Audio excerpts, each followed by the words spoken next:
അസ്സലാമു അലൈക്കും വറഹ്മത്തുള്ളാ. 2ാം ക്ലാസ്സിലെ ഇന്ന് നടന്ന അഖീദ പരീക്ഷയുടെ ആൻസർ കീയാണ് നമ്മൾ നോക്കാൻ പോകുന്നത്. അഖീദ പരീക്ഷ വളരെ വളരെ സിമ്പിളായിരുന്നു. എല്ലാ കുട്ടികൾക്കും അങ്ങനെ തന്നെ ആയിരിക്കും എന്നാണ് വിചാരിക്കുന്നത്. ഒന്നാമത്തെ ചോദ്യം നമ്മുടെ റബ്ബ് ആരാണ്? ഇതാണ് ഉത്തരം, അള്ളാഹു ആകുന്നു. അടുത്ത ആമിന ബീവി ആരാണ്? നബിയുടെ ഉമ്മ, നബി സല്ലല്ലാഹു അലൈഹി വസല്ലമയുടെ ഉമ്മ. അടുത്ത അബ്ദുള്ള ആരാണ്? നബി സല്ലല്ലാഹു അലൈഹി വസല്ലമയുടെ ഉപ്പ. അടുത്ത മക്കയിൽ എന്താ? നബി സല്ലല്ലാഹു അലൈഹി വസല്ലമ ജനിച്ചു. മദീനയിൽ നബി സല്ലല്ലാഹു അലൈഹി വസല്ലമ വഫാത്തായി. അടുത്ത 40 വയസ്സായപ്പോൾ നമ്മുടെ നബിക്ക് നുബുവ്വത്ത് കിട്ടി. അടുത്തത് പൂർത്തിയാക്കാം. നബി സല്ലല്ലാഹു അലൈഹി വസല്ലമ തങ്ങൾക്ക് 53 വയസ്സായപ്പോൾ മക്കയിൽ നിന്ന് മദീനയിലേക്ക് ഹിജ്റ പോയി. ഞാൻ ക്ലാസ് എടുത്തപ്പോൾ പറഞ്ഞിരുന്നു, നമ്മൾ പറഞ്ഞ അതേ ചോദ്യങ്ങൾ തന്നെയാണ് ഏകദേശം വന്നിട്ടുള്ളത്. ഹിജ്റ പോയി എന്ന് എഴുതുമ്പോൾ ഹിജ്റൻ്റെ സ്പെല്ലിങ് നല്ലോണം ശ്രദ്ധിക്കാൻ പറഞ്ഞിരുന്നു. ഹിജ്റ ഇങ്ങനെ തന്നെ എഴുതിയാലേ മാർക്ക് കിട്ടുള്ളൂ കേട്ടോ. ഇനി ഇതിലെ ഏതെങ്കിലും 2-3 അക്ഷരമൊക്കെ ശരിയായിട്ടുണ്ട്, ഈ അവസാനം താവ് മാത്രം പോയി, അപ്പോൾ കുറച്ച് മാർക്ക് കിട്ടും. പക്ഷേ ഫുൾ മാർക്ക് കിട്ടണമെങ്കിൽ ഹിജ്റ ഇതുപോലെ തന്നെ എഴുതണം. അടുത്തത് നബി സല്ലല്ലാഹു അലൈഹി വസല്ലമ തങ്ങൾക്ക് 63 വയസ്സായപ്പോൾ മദീനയിൽ വഫാത്തായി ഇവിടെ തന്നെ ഉണ്ടല്ലേ, ഇത് നോക്കിയിട്ട് എഴുതിയാലും മതി. അടുത്ത് അള്ളാഹു പ്രകാശം കൊണ്ട് സൃഷ്ടിച്ചവരാണ് മലക്കുകൾ എഴുതാനും ബുദ്ധിമുട്ടില്ല, കാരണം ഇവിടെ മലക്കുകൾ ഉണ്ട്, കണ്ടോ മലക്കുകൾ. പിന്നെ അള്ളാഹുവിനെ മാത്രമേ നാം ആരാധിക്കാവൂ. ഇങ്ങനെയാണ് ആരാധിക്കാവൂ എഴുതുന്നുണ്ട്. ആരാധിക്കാവൂ. ഇവിടെ എന്ത് വേണം? ഒരു ഹാവ് വേണം. പിന്നെ ഇവിടെ വാവ് കഴിഞ്ഞിട്ടൊരു വാവ് വേണം, 2 വാവും. ആരാധിക്കാവൂ. മനസ്സിലായില്ലേ? ഇനി നമ്മൾ അടുത്ത ചോദ്യത്തിലേക്ക് പോവാം. എന്താണ്? ശരി നൽകാനാണ്. ഫസ്റ്റ് ക്വസ്റ്റ്യൻ എന്താ? മണ്ണിനാൽ പടക്കപ്പെട്ടവർ ജിന്ന്, മനുഷ്യർ, മലക്കുകൾ. ഏതാണ്? മനുഷ്യർ. ഇതാണ് ശരി. അടുത്ത മലക്കുകളിൽ പെട്ടവരാണ് ആദം അലൈഹിസ്സലാം, ഇദ്രീസ് അലൈഹിസ്സലാം, ഇസ്രാഫീൽ അലൈഹിസ്സലാം. ഇതാണ് ശരി, ഇസ്രാഫീൽ അലൈഹിസ്സലാം. പിന്നെ ചില കുട്ടികൾക്ക് ഈ പെട്ടി ഏതിൻ്റെ പെട്ടിയാണെന്ന് കൺഫ്യൂഷൻ വന്ന്, ഇപ്പോൾ ഈ പെട്ടി ഇദ്രീസ് നബിൻ്റെ പെട്ടിയാണോ അതല്ല ആദം നബിൻ്റെ പെട്ടിയാണോ, ഇങ്ങനെ കൺഫ്യൂഷൻ വന്നിട്ട് ഉത്തരം തെറ്റിപ്പോയ കുട്ടികളുണ്ടാവും. നമുക്ക് കഴിക്കാൻ ഭക്ഷണം തരുന്നത് മലക്കുകൾ, അള്ളാഹു, സർക്കാർ. ഇവിടെ അള്ളാഹു ആണ് ഉത്തരം. അപ്പോൾ അള്ളാഹുവിൻ്റെ പെട്ടി ഇതാണെന്ന് വിചാരിച്ച് ചില കുട്ടികൾ ഇവിടെ ടിക്കറ്റ് ഉണ്ടാവും.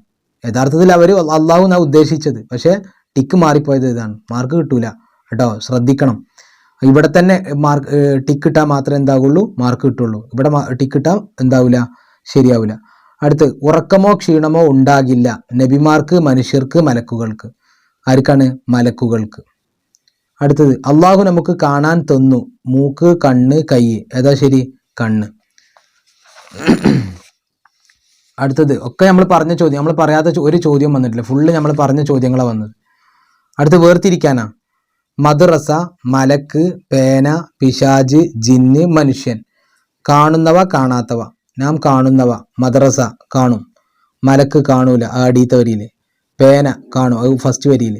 പിശാജ് കാണൂല, കാണാത്ത വരിയിൽ. അടുത്ത് ജിന്ന് കാണൂല, അത് താഴെ. മനുഷ്യൻ മേലെ.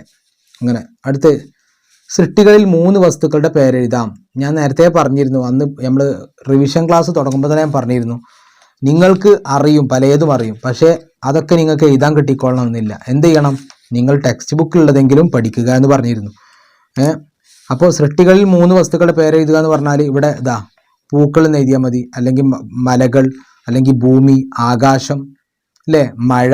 ഇതൊക്കെ എഴുതിയാലും ഇത് മാർക്ക് കിട്ടും. പക്ഷേ എഴുത്തിൻ്റെ അക്ഷരത്തെറ്റിനാണ് ഇവിടെ മാർക്ക് കുറയുക, അത് പ്രത്യേകം ശ്രദ്ധിക്കുക.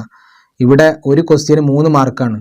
അപ്പോൾ ഒരു ചോദ്യത്തിന് 3 മാർക്ക്, ഒരു ചോദ്യത്തിന് 1 മാർക്ക്, ഒരു ആൻസറിന് 1 മാർക്ക്. അഥവാ ഇപ്പോൾ 3 പേരെ എഴുതാൻ പറഞ്ഞു, അപ്പോൾ ഒരു പേരിന് 1 മാർക്ക്, അടുത്ത പേര്, അങ്ങനെ ഓരോ മാർക്കാണ് ഉണ്ടാവുക.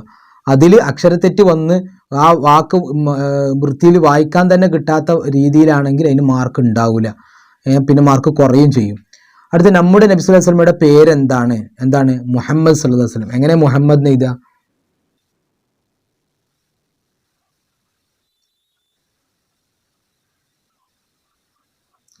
ഇങ്ങനെയാണ് മുഹമ്മദ് എഴുതേണ്ടത്, മുഹമ്മദ് സല്ലല്ലാഹു അലൈഹി വസല്ലം.